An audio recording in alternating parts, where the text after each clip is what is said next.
Before I start this episode, I want to make a quick announcement. I've created a blog site exclusively for Black History 365 to Throwdown. You can type in the URL www.blackhistory365tothrowdown.wordpress.com and you can listen to all the episodes I've made since episode 1 on there. And the layout is simple for you to navigate through it and find the episodes you'd like to listen to.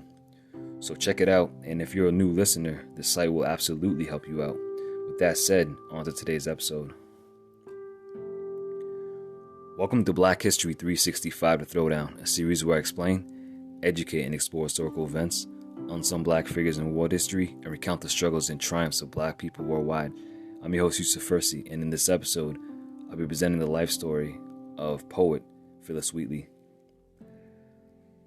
Despite spending much of her life enslaved, Phillis Wheatley was the first African American and second woman after Anne Bradstreet to publish a book of poems. Born around 1753 in Gambia, Africa, Wheatley was captured by slave traders and brought to America in 1761. Upon arrival, she was sold to the Wheatley family in Boston, Massachusetts. Her first name, Phillis, was derived from the ship that brought her to America, the Phillis. The Wheatley family educated her, and within 16 months of her arrival in America, she could read the Bible, Greek, Latin classics, and British literature. She also studied astronomy and geography. At age 14, Wheatley began to write poetry, publishing her first poem in 1767. Publication of an elegiac poem on the death of the celebrated divine George Whitefield in 1770 brought her great notoriety. In 1773, with financial support from the English Countess of Hudgington, Wheatley traveled to London with the Wheatley Sun to publish her first collection of poems on various subjects, religious and moral, the first book written by a black woman in America. It included a foreword signed by John Hancock and other Boston notables, as well as a portrait of Wheatley, all designed to prove that the work was indeed written by a black woman. She was emancipated shortly afterwards. Wheatley's poems reflected several influences on her life, among them the well-known poets she studied, such as Alexander Pope and Thomas Gray. Pride in her African heritage was also evident.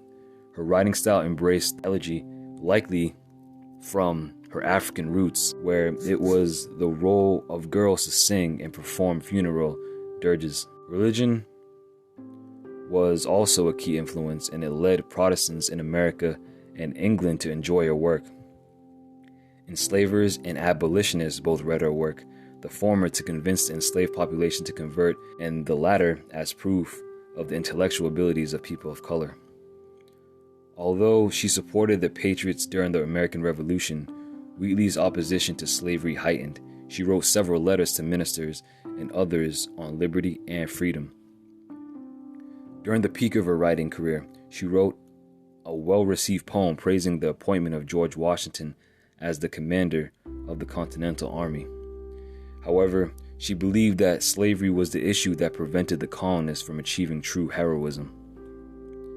In 1778, Wheatley married John Peters, a free black man from Boston, with whom she had 3 children, though none survived. Efforts to publish a second book of poems failed. To support her family, she worked as a scrub woman in a boarding house while continuing to write poetry. Wheatley died in December 1784 due to complications from childbirth. In addition to making an important contribution to American literature, Wheatley's literary and artistic talents helped show that African Americans were equally capable, creative, and helped the cause of the abolitionist movement.